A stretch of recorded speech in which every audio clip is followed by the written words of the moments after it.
Welcome to Talk Universe. This is our show for Wednesday, August 17th, 2016. And tonight we're talking about asteroid mining and space industry, a fascinating subject that has a lot of bearing on our future. We're going to look at why we would do it. We're going to look at the advantages, the payoffs, and really explore what the topic is all about. A lot of people don't understand what resources we need for civilization to grow and where they're located, and how much damage we're doing to the planet mining the ones that we have here on the ground. So we'll see where the resources come from, what it's all about, and what the applications are going to be. We're all aware that steel is the foundation of the industrial age, and that before we could produce steel, it was really a coveted resource, something that was so valuable. Believe it or not, in medieval times, the king's treasurer was responsible for taking care of all the scrap metal. It literally had so much value because it was very difficult and expensive to produce. A lot of people also aren't aware that after every big battle, there were people who would go in and scavenge every piece of metal off of the corpses. They would go in and take all the metal buttons, the hooks, the blades, the bits of metal they could find, everything, and it would all go back to the king's treasury. So metal is something that we take for granted in our everyday lives, and it's something so fundamental that we rarely even question its existence or where it comes from. And you might be surprised to find out where it comes from. The Earth is, of course, our only source of resources at this time, but before people had figured out how to work iron and how to extract it and put it together, they only had simple metals to work with like copper, and copper was really a foundation for a long time, and it was the beginning of the Bronze Age as well. When you mix copper and tin, you get bronze, and when you mix copper and zinc, you get brass, and various recipes exist. But iron, before we could work iron, the only iron we had came from meteorites, and people looked at these particular rocks that fell from the sky with this different material and wondered about it. And artifacts from Egypt show that there are actually knives in some of the tombs made of meteorite iron. So mankind knew how to work iron before it could make iron. But when we figured it out, it was a real breakthrough. And so the process is now very, very common. We make everything out of steel. And of course, there are other metals we use like titanium and aluminum. But those are newer, later additions to the scene. Aluminum was extremely expensive for a while. So where does it all come from? Well, as it turns out, metals are very common in the materials from which planets form. And the metals are in very high concentration, all sorts of metals. But one of the disadvantages we have in being on a planet is this. When a planet is molten, when it's first formed, all the densest material sinks to the core under the influence of gravity. So the core of our planet is made of the elements iron, nickel, and cobalt in large amount, and everything else is in there too. But the densest material, the most valuable metals in many cases, sinks to the core of a planet and is inaccessible. All we have at the surface is the scrap, the tailings. Now there are events that carry materials up, and I'll give you an example. Obviously, we know that people pan for gold, and gold is a very dense metal, and it dissolves easily in other metals such as iron.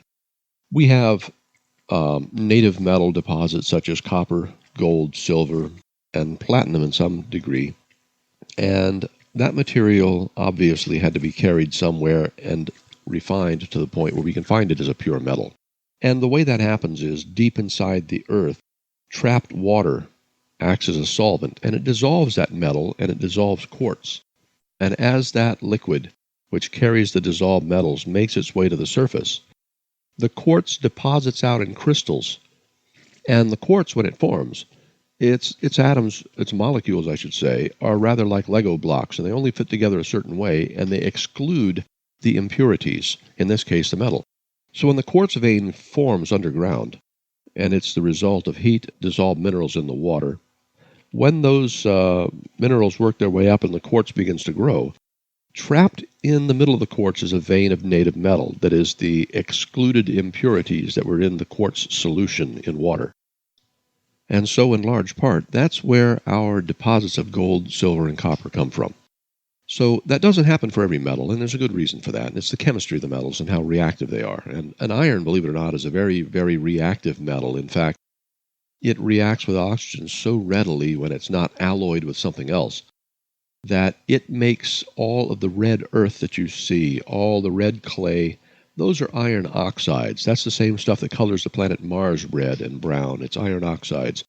And that mineral, or the different forms of iron in mineral form, is very, very reactive, and iron dust and oxygen are often used as the ingredients of a special type of blowtorch that burns so hot that it can cut rock and concrete. So iron is extremely chemically reactive, and that's why it rusts very easily, and that's why we alloy it with other materials to prevent that from happening. And stainless steel is a perfect example.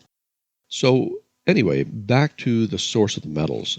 The reason we have limited resources of metals on the surface of the Earth and within the Earth where we can dig is because all the good stuff is really in the core. Now, in space, that's not so much of a problem. And a perfect example is the asteroids. Asteroids are bits and pieces of failed planets, protoplanets or dwarf planets. And as these bodies formed, as they cooled and collided with each other, they broke into chunks. And they sorted into 5 different classes, and they mostly sort themselves out into stony bits and metallic bits. But there are different types. And without getting into a lot of technical terms that many of the listeners aren't going to remember or aren't familiar with, I'm not going to confuse the issue, but I will say that there are stony ones, there are metallic ones, and there are mixtures. And there are some others that are organic in matter, carbonaceous materials that are rather like dried mud and crumbly. We're going to focus on the metallic asteroids. And these particular chunks generally are mixtures of iron, nickel, and cobalt, but they also have dissolved within them or mixed within them other metals that are very valuable. And in space, because this material has already been segregated or separated out for us, we have the opportunity to reach it with very minimal energy and expenditure of effort. So it sounds sort of counterintuitive. But the fact is, mining in space gives us access to some of the richest and best sources of materials, things that we simply can't get in that quantity and quality on the ground. So this is one of the major reasons we would want to mine in space. Now consider if you had to move to another country and you had to take all of your furniture, your pots and pans, everything with you. Let's say that everything you took was everything you'd ever expect to use. While obviously getting something else when you got there could be pretty expensive and slow. You'd have to wait for the shipment to wherever you are. Imagine you're going to an island out in the middle of an ocean somewhere, there's no transportation, and you get one boat to take everything in one shot. It seems pretty obvious that if something breaks, you're going to be in a mess. You have to bring a lot of spares. You have to bring backup materials with you. But what if instead you brought some manufacturing hardware? You brought some 3D printers. You brought a ceramic firing kiln and some clay. You located stuff once you got to your island and you started making things from local materials. Obviously, this is how every civilization gets started. You bring in a handful of tools and some knowledge, and once you get there, you locate local resources and you begin to manufacture the things that you need. And one of the things you make is factories, workshops to make things, and more tools. Mining in space has the potential to transform how we live and work in space. And right now, everything that's used for people who are living in space, aboard space stations, for example, everything has to be shipped up from the Earth. And it's an expensive and slow and very industrial process to get things to people in space. Now, it makes perfect sense that you would set up greenhouses, you'd grow your food, you'd set up mines, you'd set up factories, and that way you would cut your expensive operation to almost zero. In a very short while, you'd be manufacturing your own fuel and your own rockets and your own living spaces and habitats, and within a matter of months to years, you'd have enough capacity set up to slowly start cutting off that essential lifeline to Earth and having literally everything you need being made on site. This is extremely important because when you look at countries where resources are tight, the standard of living tends to plummet. if you have no materials to work with, no tools to work with, it gets too expensive to live there in a hurry. And we've been faced with this element of space travel since it first began early in the 60s. So literally over 50 years, almost 60 years now, we've had to ship every single piece of required material from the ground on top of some explosive device. And a lot of people don't realize, but when you're riding in a rocket, you're sitting on top of thousands to millions of gallons of explosive built by the lowest bidder. And that is something that a lot of people never really think about. It makes a lot more sense to have a consistent supply line that doesn't depend on explosives to get you your meal. So why go to space at all? Well, the fact is, it's rich in resources, it's rich in energy, and we don't have to worry about environmentally poisoning things so that some poor animals die, or that we don't end up destroying the water supply, because those things don't exist there. On the moon and in the asteroid belt, it is a sterile environment, and we don't have to worry about the same sorts of things that we would here on the ground. Now, that doesn't mean that we can be irresponsible, because there certainly are damages that can be done in space, but it makes it much, much easier to get the materials we need in the grade that we need, and it means that we have an opportunity to build in an environment where literally everything is free. Now, many would compare the building of space industry to the building of our interstate highway system.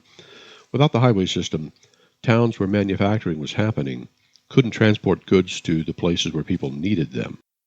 And without that highway system, we were extremely limited in how we could move material and equipment and machinery. We depended on the railroad back in that time. And essentially, we don't even have a railroad to space. We have a once-in-a-while, occasional spacecraft or capsule that's shot up there at great expense. And people aren't aware that it takes roughly $10,000 per kilogram to deliver something into orbit right now, which is absolutely, totally unsustainable. And there are many alternatives. But certainly building industry in space helps us because it gives us the materials we need to build spacecraft in space and living structures in space.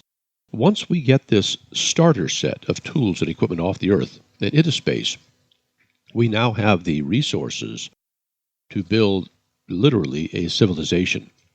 And so asteroid mining is one of the crucial infrastructure components that allows us to get structures, large structures in space. And that includes solar power collectors that can beam power back to the Earth and provide us with clean energy literally forever, as long as the lifespan of human civilization.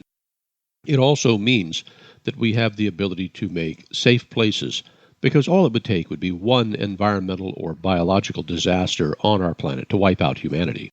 And it makes sense to create safe, off-planet isolated colonies that are not exposed to those dangers and that can act as a backup for our human civilization. Just as you have backup copies of your data if you have any sense whatsoever and you're doing computing and software development, for example. Now, there are presently a couple of companies that have started the space industry and asteroid mining process, and we're going to discuss that tonight, and we're going to look at what they're trying to do and how it's going to play out. So let's have an interesting show. Let's look at how we can expand our potential, how we can actually help clean up the Earth by moving parts of our heavy industry into space, and how we can really build the future that many people dreamed of. So we're going to have my co-host, Ed Minchau, on in the second and third segment, and we're going to discuss these things in detail. And we're going to look at some of the possibilities of asteroid mining and space industry. So let's get started on a great show. This is Talk Universe. For all of those who have a hopeful look at our future, you're going to really enjoy this show tonight.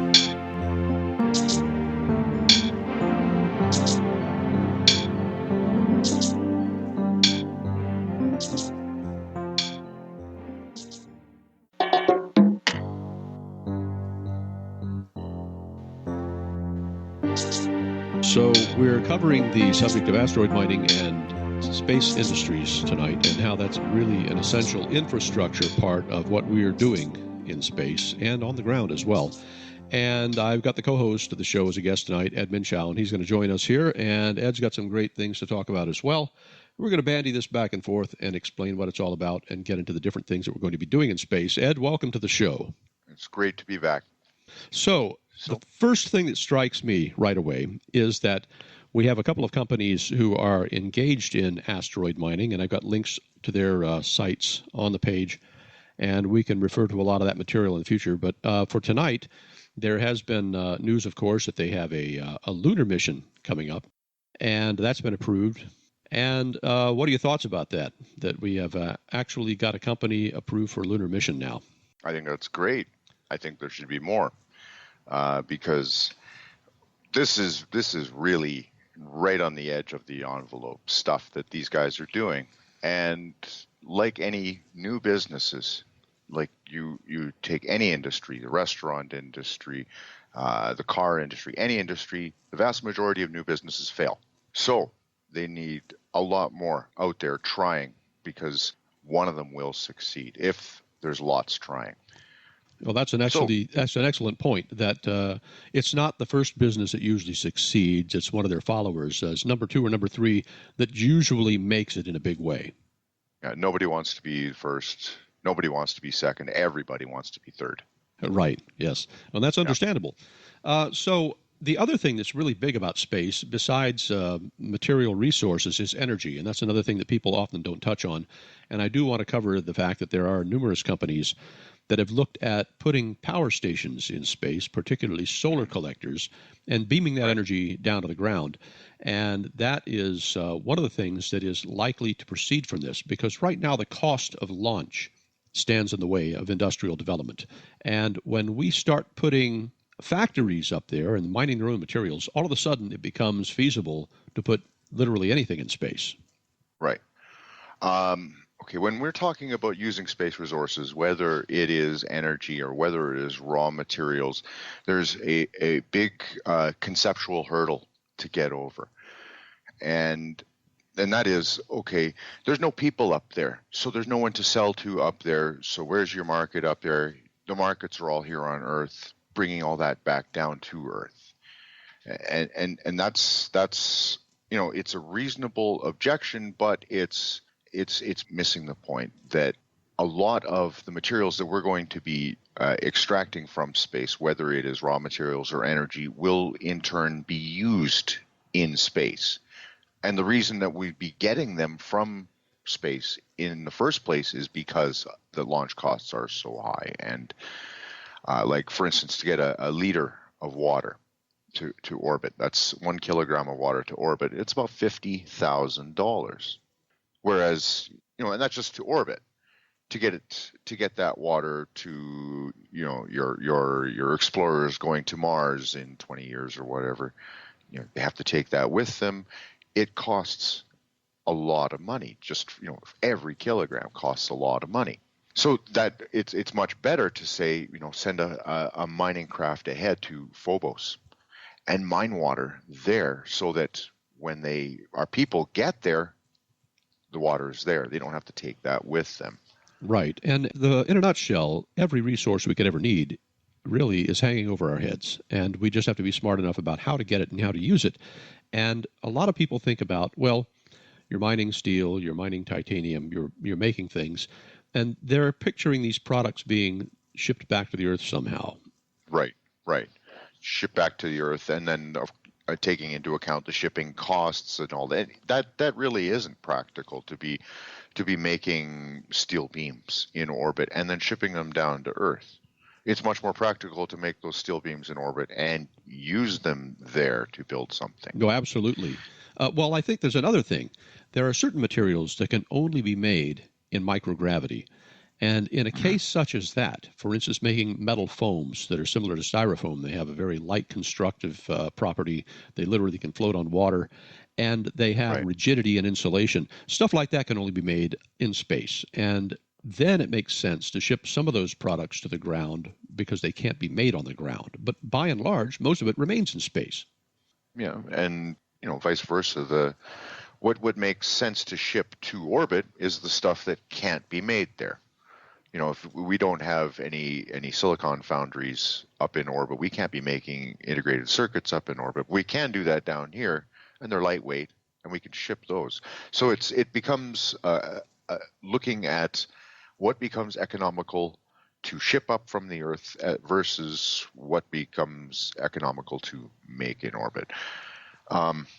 You made a point earlier that every resource that we could possibly want is already available in orbit, and the reason for that is that the Earth formed out of the same material that all those things did. All these asteroids did. 4.5 billion years ago, when the solar system first started coalescing into planetoids and the sun, all those asteroids, they were already there.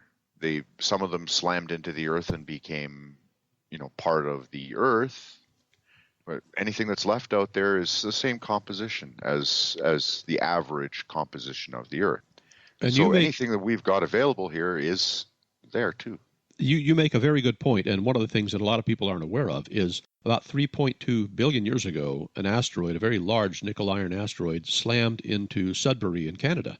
And today, it is the source of a lot of the nickel in the world. 95% of the nickel reserves of the world are in that asteroid crater, that we're mining an asteroid on the Earth. And 50% of the world production comes out of Sudbury, I believe, right now. So we actually have actually have mined an asteroid, but it's one that ran into the Earth billions of years ago, and we're eating the materials now. And in fact, our Earth, our whole Earth, is exactly that. It started out as planetoids, maybe a couple hundred kilometers across, slamming into each other. They're still hot from the radioactive decay, uranium and heavier elements that were created when there was a star that actually existed before our sun that exploded, and that's what made all the heavy elements in our solar system. Anything heavier than helium was made in the original star, more than 5 billion years ago. We know this that there's only one way to make iron, for instance, and that's in the core of a supernova as it explodes. Sure. That's the only way to make it and distribute it throughout the universe. We've got iron in our blood, in our hemoglobin, right? Well, yes. So we are literally made of stardust. And that's an excellent point, one that Carl Sagan has made pretty clearly, and I think a lot of people, younger people, have forgotten or have never heard that we are made of the material from exploded stars, and that stuff is everywhere. The whole planet you're walking on is as well.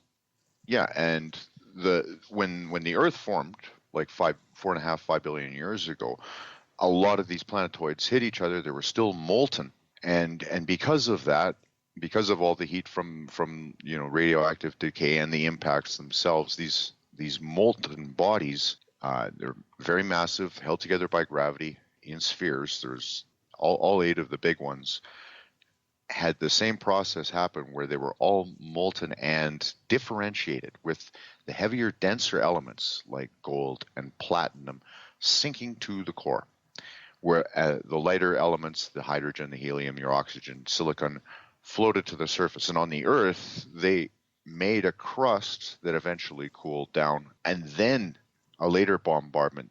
That's when that Sudbury meteorite hit the Earth. Right. It already had a crust, and it couldn't sink further. It couldn't take part in that sinking differentiation process.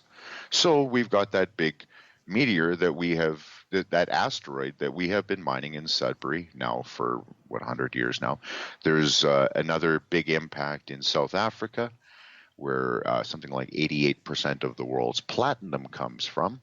And about 9% of the world's platinum comes from that Sudbury meteorite you mentioned, and an additional amount, another asteroid impact in Russia accounts for basically the rest of the platinum in the world. We've been mining asteroids, just the ones that have hit us. Exactly right. And those ones that do hit us, then, they splat. They'll interact with material that's already there. They're subject to erosion through the solvent action of water on the Earth, and so they disperse over a large area. However, when you're talking about mining an asteroid, you're going to the source. Much cleaner, much purer. Yes. Yes, you betcha. A mutual friend of ours, Gilda, she's involved with the show, I believe. Yes, indeed. Yeah, she's got a very large collection of meteorites, I know. There's meteorites everywhere around the Earth, and if you pick them up, if you analyze your typical average meteorite, it's basically the ore grade of something like that. If you were just mining that, the ore grade is somewhere between 20 and 50 times better ore than in our most productive mines on the Earth. That is, it takes that much less refining to get your iron, your nickel out of it. Right. Well, and here's another point, and this is really good. If you were to concentrate on metallic asteroids, they're Right. often more than 80% metal, raw metal, and it's a Raw metal. natural steel. And it's like cutting up a bunker. I mean, this is Right. something Like, you literally have to use a plasma torch or something to grind it up because you're chopping up solid steel. yeah, like if you like, I was watching a talk given by Chris Lewicki of Planetary Resources. He was talking to a mining conference in Vancouver in 2013. And he showed one meteorite that he had in his possession, and it was a typical meteorite. There really is nothing special about it. I've seen many, many like it myself. And he had it analyzed, and the thing was 90% iron, 8% nickel, 0.5% cobalt. It's stainless steel. Absolutely. That's you know? absolutely right. Stainless steel. Now, here's another interesting point. Metal resources on the Earth interact with the water and the air, Mhm. and many times they perform the chemical process of rusting or hydrolysis, and they become other minerals. And something that happened on our Earth many billions of years ago when oxygen first started showing up, there was a process called the Great Rusting, and microorganisms that lived in the ocean found an advantage to harvesting energy from iron and sulfur. And so all the red earth that we find right now is the result of bacterial action converting raw iron into this red earth. And that's what we mine for iron today. We have to reduce the oxide to produce the actual iron. When you're doing this mining in space, you don't have to do that. You have a huge advantage in the energetics of getting your raw metal. Now, another thing, and this is something that a lot of people won't realize, because the heaviest metals all migrated to the center of any planet that they formed on when it was molten, we can't get to a lot of the precious metals, and the gold, silver, and platinum and copper all end up dissolving in the iron, and they end up in the core. Yeah, So, right. there's uranium as well. Any heavy elements. It's The Earth actually has a lot of platinum. It's just mostly in the core. There's a tiny fraction of a percent of it that's accessible in our mines, and you have to go down pretty deep, down to where the temperatures get to like 120 Fahrenheit to actually reach the ores where the platinum is.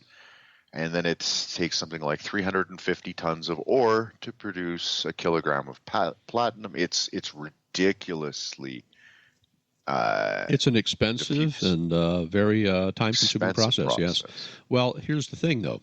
If we're doing space mining, we know Mhm. that when we start refining for our pure metals, our nickel and our iron, the tailings that are left behind will be rich in precious metals.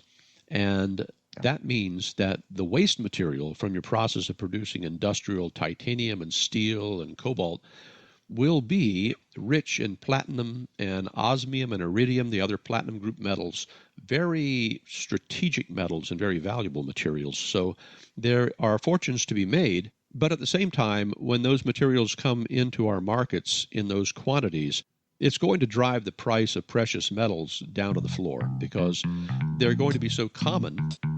We're really not going to use them as the basis of a monetary system. The thing with platinum in particular is that it is useful. Not it isn't like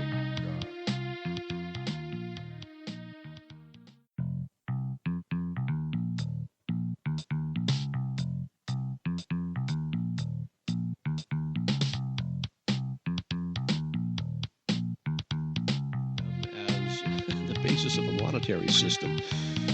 The thing with platinum in particular is that it is useful. It isn't like something like gold, where it's used primarily as a mechanism of trade, as like a monetary equivalent. Platinum, its main uses are in things like catalytic converters in cars. Every car with a catalytic converter has platinum in it. Modern day electronics, your cell phone, your tablet, your laptop. Well, fuel cells. There's platinum fuel cells for cars. Those applications, platinum is ideally suited for a ton of high-tech applications. A lot of what's driven the demand for platinum in the last couple of years has been the increase in the size of middle class in China, all buying cars with catalytic converters. And it's quite surprising, actually. I was doing some research on the amount of platinum that has ever been mined in the world. We started mining platinum 200 years ago. And in that time, as best as I can tell, if you took all the platinum that's ever been mined, you could fit it in a 20-foot by 20-foot by 20-foot room, like a racquetball court. So that's not really a whole lot of platinum. It would have to be a very heavily reinforced racquetball court, because that's about 10,000 tons of platinum. Sure. But that's all that's ever been produced worldwide in the last 200 years. Annual production last year, in the last couple of years, has been about 150 to 200 tons worldwide per year. Right. Yeah. And once you dig the ore out of the ground, the processes to reduce that to pure platinum takes about 6 months. So the demand on the one side for catalytic converters, high-tech electronics, and high-tech batteries.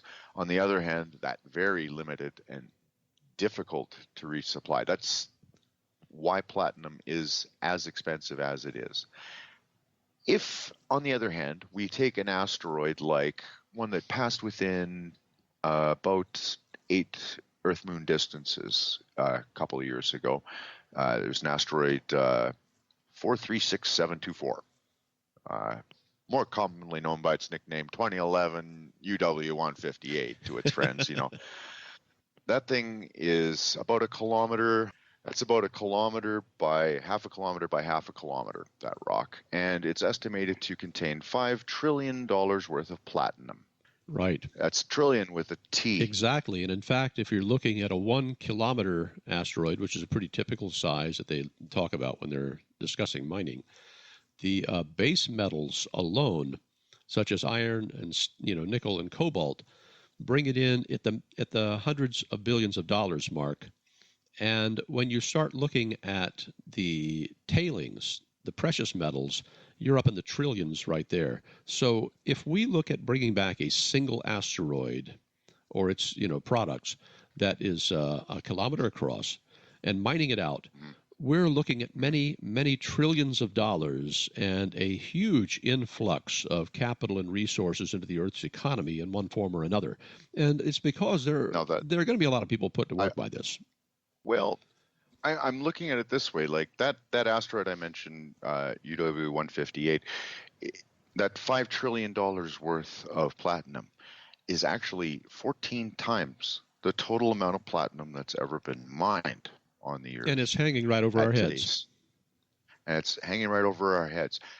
Now, because it is so expensive, people who design these modern electronics and modern batteries and catalytic converters, they try and get away from using platinum wherever they can. Try and shave a little bit of platinum off here. Try and shave a little bit off there just to save a few $100.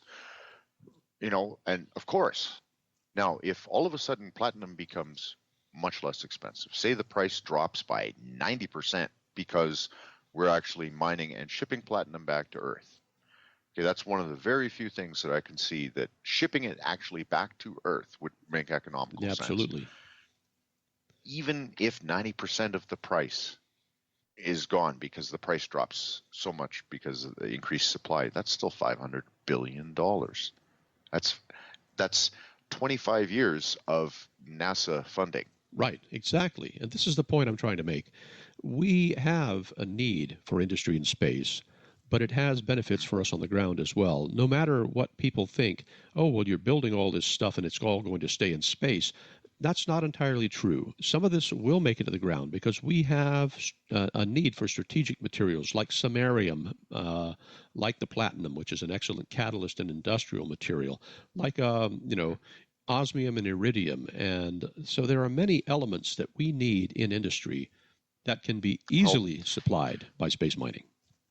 Oh, well, there's another thing with when you start flooding the market like this. When you flood the market with gold, for instance, say you get an asteroid that you can mine 100 billion tons of gold from, and that sounds like a lot, but that's a mid-sized asteroid.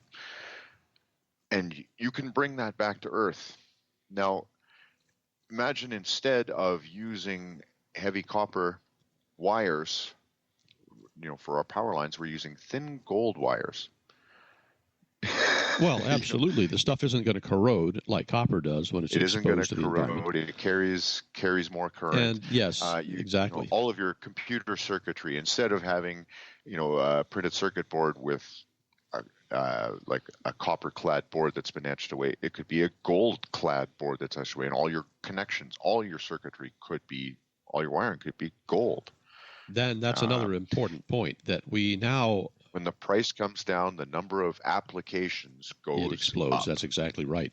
So we have a lot of things we do today with the mentality that this is a scarce resource and we have to be very cautious about how we apply it because there is a limit to it.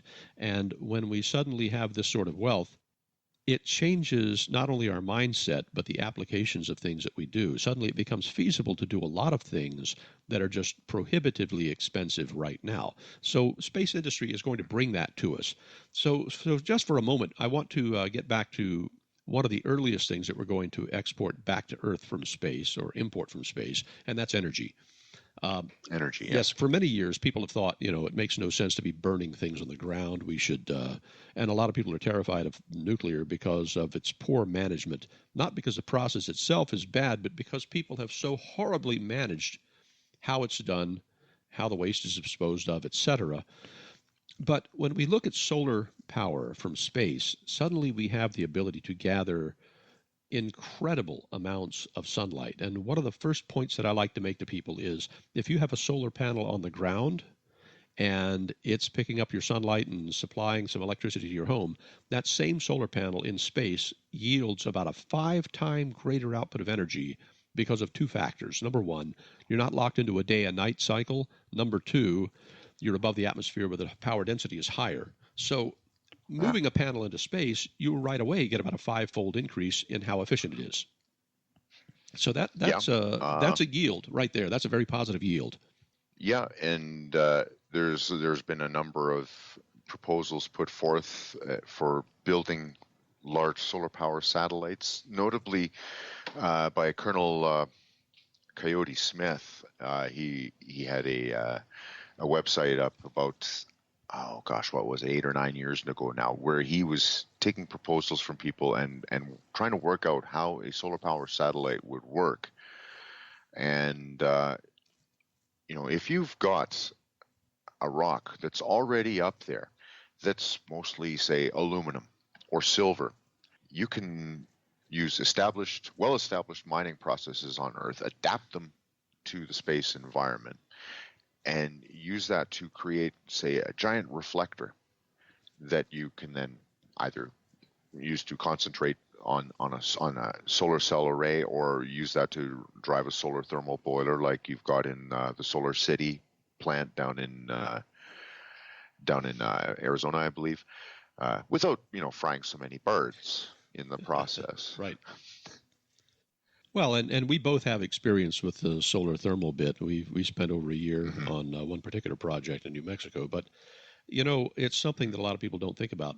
When it comes right down to it, a lot of our basic infrastructure still comes down to boiling water to make power. And that's one of the things that doesn't seem liable to change anytime soon. When you get into space, you have essentially unlimited sunlight, and something as simple as an array of mirrors or reflective silver foil like Mylar can be used to concentrate megawatts of power into a very small space very, very readily. And that means that just being in a zero-G environment, in a vacuum environment, gives you huge advantages to harvesting energy with extremely simple hardware. So there are a lot of advantages right Oh there. yeah, Stirling engines and like those are well characterized. Yeah, definitely. Well, and traditional I Stirlings, they've hit over yeah 30% efficiency right now, and that's a done deal. You could do that very simply. yeah So energy isn't yeah a problem. And I have some friends in the Space Island Group, Gene Myers, who's the right.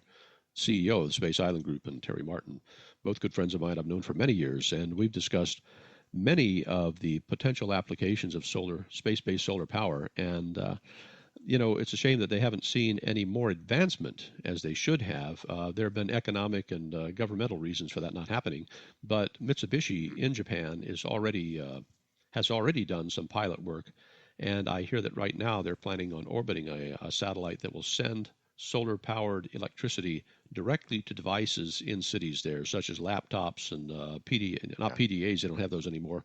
Laptops and cell phones will be charging up on space-based electrical power very shortly. So we're making some advances there, and that will be helpful. Yeah. Speaking of Space Island Group, I those people were involved with an idea to reuse the space shuttle external tanks in orbit and not drop them back into the atmosphere. And they had a great idea, but that ties me into.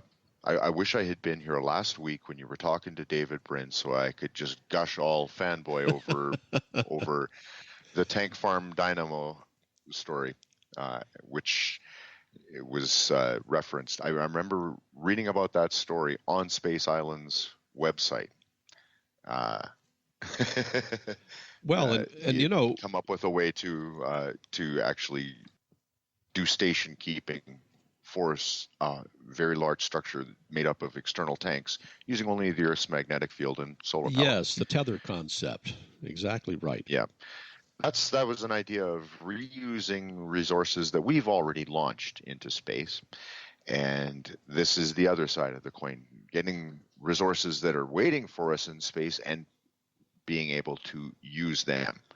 Well, It's the same idea in reverse. absolutely, and we've got a few connections in some of these different companies, and Deep Space Industries is one of the asteroid mining companies. I have a friend there, James Wolfe, and we're going to try to get him on for an interview in the near future. He was double booked and he wasn't able to be on the show, but he did send me some material for a proposal for another company he works with, D-Shape, to 3D print buildings on the moon and in other places. He's got a proposal in with NASA for that right now, and we'll be sharing some of that material with the listeners very shortly here. So there are the abilities to launch some of this hardware into space, to set it up so that it's automatically using the material on site, such as lunar resources, and to print buildings out of it. Okay, we've lost our connection. I'm going to try to reconnect here and pick up where we left off. Of course, we were talking about the printing of buildings in space, and that's one of the technologies, 3D printing, that can easily be carried over to orbital and asteroid mining. And I think we're going to see a great deal of that very soon. We'll get Ed back on the line here in just a moment, and we'll pick up right after the break. Meanwhile, have a look at some of the links that we've posted on the site and explore some of the information we have there. I think you'll find a lot of fascinating material there on asteroid mining and space industry in general. And while I'm on the subject, I'm also going to recommend a book called Mining the Sky, Untold Riches from the Asteroids, Comets, and Planets, published by Helix Books. And it's written by John S. Lewis. You can find it on Amazon or most any other place. It's an excellent look at what asteroid mining and space industry in general is all about.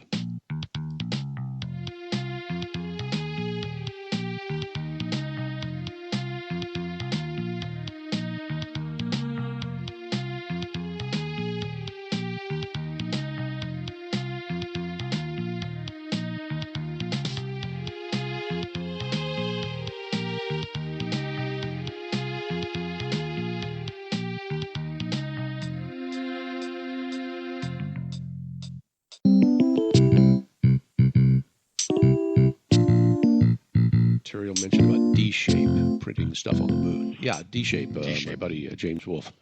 He's the CEO of D-shape, which is a company that does 3D printing, and they do a mixture of sand and a sulfate material as a binder, and they produce structures. And they're looking at a similar process on the moon, and he's put a proposal together which is submitted to NASA to 3D print buildings on the moon in the near future here. So that's part of the space industry thing. And the point that I really need to make here is this.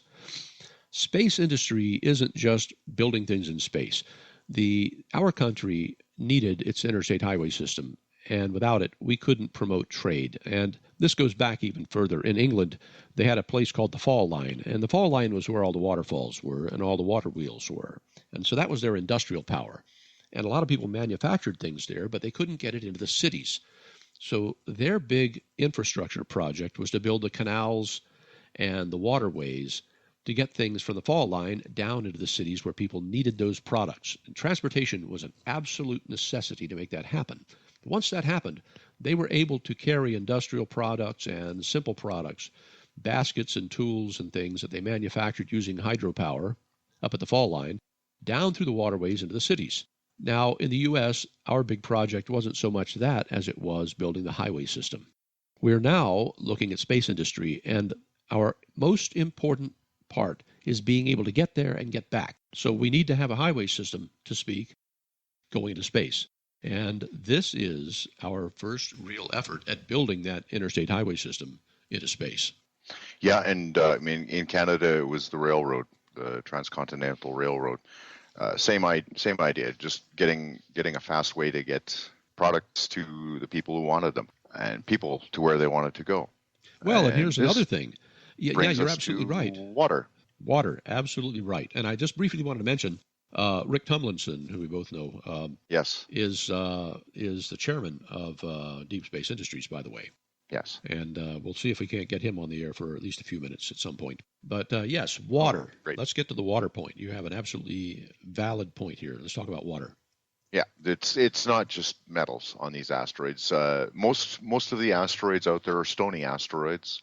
They're a mixture of oxygen, hydrogen, water, and silicon and heavier metals. It's an amalgam, and most of the comets are, if you look at it the way the solar system formed, those are actually asteroids too, but they're mostly carbon, nitrogen, hydrogen, and oxygen.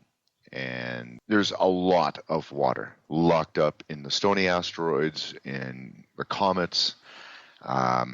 There's one asteroid that Chris Lewicki was talking about in that mining conference video. I'm going to be posting a whole bunch of links in the forum after this call.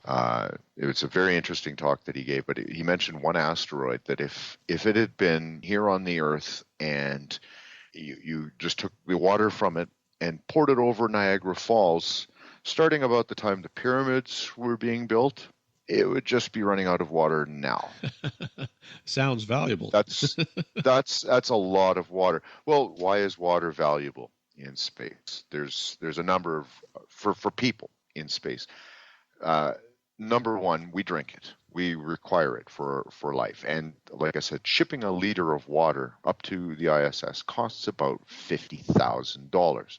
So they do as much as they can to recycle it up there. They're drinking their own recycled body fluids. Yes. Body fluids, yes. They're drinking their own pee, basically. It's been clarified and turned back into just drinkable potable water, but they recycle as much as they can. That's great because it's so expensive. And however, if you're able to mine water in orbit and already have it in orbit, well, you're halfway to anywhere, so you can ship it, right? You can ship it from there, and it's actually less expensive to ship water from one orbit to another than it is to ship it from the ground to orbit. Sure. Well, here's another point, and I'm sure you're going to reach this one, that water is an excellent reaction mass. It acts in the stead of rocket fuel. All you have to do is add energy, and water becomes exhaust like a rocket. So if it's cheap enough, one of the two, there are two asteroid mining companies out there right now. We've mentioned them both before. I'm going to be posting both of the links to their homepages, their websites. There's Planetary Resources and Deep Space Industries.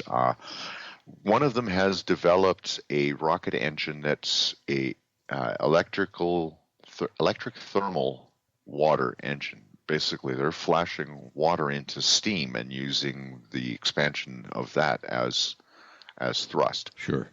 Well, it's You very can logical. also, yeah, we've had steam rockets for quite some time.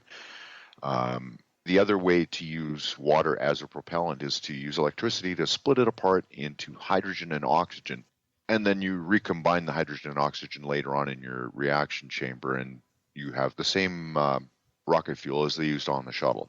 Right. It's literally the same rocket fuel. That one asteroid that I mentioned, the name escapes me right now, but he mentioned the name on that video. That same amount of water was enough to launch all of the shuttles 170 times. I can't remember. It was just ridiculous, the amount of propellant available on this one asteroid. Well, okay. You mentioned splitting the water by electrolysis into hydrogen and oxygen, and this is a very, very important point. If you're refining metals when you're doing space mining, one of the most useful processes is to be able to take the ore, particularly for things like titanium, and to reduce it. And so there's a process where you use hydrogen to do that. And what you do basically is you take a mineral such as ilmenite, which is a titanium and iron oxide compound, and you grind it up into a fine powder. And this is just to give people an indication of what the process would look like. You grind it up into a powder. You heat it up to about 1,000 to 1,100 degrees centigrade in a chamber, and you blow hydrogen gas through it. And so what the hydrogen does is it reacts with that ground up rock dust, and it reduces the oxides in it and produces water vapor, which you would capture. And the first stage of this yields iron, which you can separate out very easily. And it also yields titanium dioxide, which in itself is a very useful chemical as a catalyst and for dyes and other materials. And so, paint. yeah, it's white paint. Exactly. That's titanium dioxide. And so now you've got iron and titanium dioxide and water. And now you take your titanium dioxide and you use it with carbon electrodes in a manner similar to aluminum reduction. And you make carbon dioxide and titanium by reducing it with an electric arc. Now you've got titanium metal, you've got carbon dioxide, you've got water, and you've got iron. And your water you can recycle back into hydrogen, and now you've got oxygen to boot. You got the oxygen out of the process. You got your original hydrogen back. You have your carbon dioxide, which you split into carbon and oxygen. Now you have carbon for electrodes and for industrial purposes, and you get your arc electrodes back that you used, and you get the more oxygen from the titanium. So you've got a sustainable process is what you're absolutely down to. You just put energy in. Once you get going, it keeps going, and it just keeps making iron and titanium and oxygen for you. Yeah, and everything's useful. All of that stuff is useful. There's two other uses for water in particular, besides drinking it and using it as propellant. And if we're going to be going into space as a species, not just, select few astronauts, but, average people in the future, we're not going to be growing all the food here on Earth and shipping it up. Yeah, absolutely. Up around the solar system. People are going to have to be growing their own food. And even before they get to where they're going, they're going to have to be growing food en route. And, well, plants need water. Plants need lots of water. Fish need lots of water. And so it's very helpful. You get to where you're going. You say it's a colony ship, and you're going to an asteroid. You settle there, and you build whatever your living space is. It's very helpful if there's lots of water on that asteroid that you can use to expand your colony beyond the original water that you brought with you. Absolutely right. And the final thing, and probably the most important use of water as far as human beings go, is radiation protection. Radiation is, especially the high energy gamma rays that come from outside of our solar system, As that well as cosmic rays, yes. yeah, cosmic rays and very heavy particles that are moving at significant fractions of the speed of light, things like that are being spewed out by the sun and also by other stars and black holes and neutron stars and stuff all throughout the galaxy, kills you dead. And we've got 10 what is it 100 kilograms per square centimeter of atmospheric pressure pushing down on us, 14.7 pounds per square inch of atmospheric pressure pushing down on us. Well, that's a column of air from wherever you're sitting to the top of the atmosphere. Yes. That's what's protecting you from all of those things, and it protects you by those gamma rays, those cosmic rays, whatever, hit light particles and splatter the energy around in all directions. Some of it turns into light, some of it just turns into kinetic energy, which is then sent into the whatever it hits, whatever atmospheric atom it hits. When you're using light elements as your radiation shielding, they don't split off neutrons. They'll just kind of bounce around harder. When you hit something heavy like steel, yeah, iron, lead, with cosmic ray, yeah, it'll stop the lower energy radiation, but those higher energy ones, when it hits iron, when it hits lead, it causes a shower of neutrons, and those are moving near the speed of light, and those kill you dead and make your babies grow extra heads and stuff. And we want to avoid that. Well, yes. And so the point that you're making, and it's a very good point, is that lighter elements are better. They're much better for radiation shielding. Yes, the earliest Russian spaceships were made of cast iron hulls, and they actually produced really bad radiation instead of shielding from it. And the hulls on American spaceships have always been made of titanium, aluminum, magnesium, lighter materials, and even some plastics and composites. And what they do is they allow the most energetic particles to just pass right through you rather than producing this shower of secondary and tertiary radiation that's so dangerous. If you build a real useful spaceship, it's going to end up being inside a shell that is a water tank full of water. And that gives you your shielding, gives you the water you need, and it's not that difficult to do. It's really the way to do it. And anybody who designs a spacecraft and has any thought about it realizes you're going to need shielding, and you can't just charge the thing or use a magnetic field. The stretch of that would have to be huge. It would have to be immense in order to protect your passengers. But if you have a little water, it goes a long way. It's all trade-offs, right? I mean, yeah, you could create a gigantic magnetic field that, like the Earth's magnetic field, that deflects all of these high-energy particles, but then you're not really going to be moving very much because your spacecraft is going to be so massive that you won't be able to ever fill it up with enough propellant to move the damn thing. Absolutely. Well, so we're running out of time, unfortunately, and there's so much more to say. Oh my gosh, there's so much more. Let's see here. I've got some notes here that I want to scan and see if I've missed anything. Oh yeah, there's the involvement of Luxembourg. I didn't even get to that. They've just invested $227 million to attract asteroid mining companies to their country. Got a few more examples of extremely rich asteroids here. I'll be posting all of these links that I have on your site. Fantastic. On the forum page. Okay, so any closing thought that takes about a minute or less? The resources that we have available on the Earth, we're only able to extract literally just scratch the surface.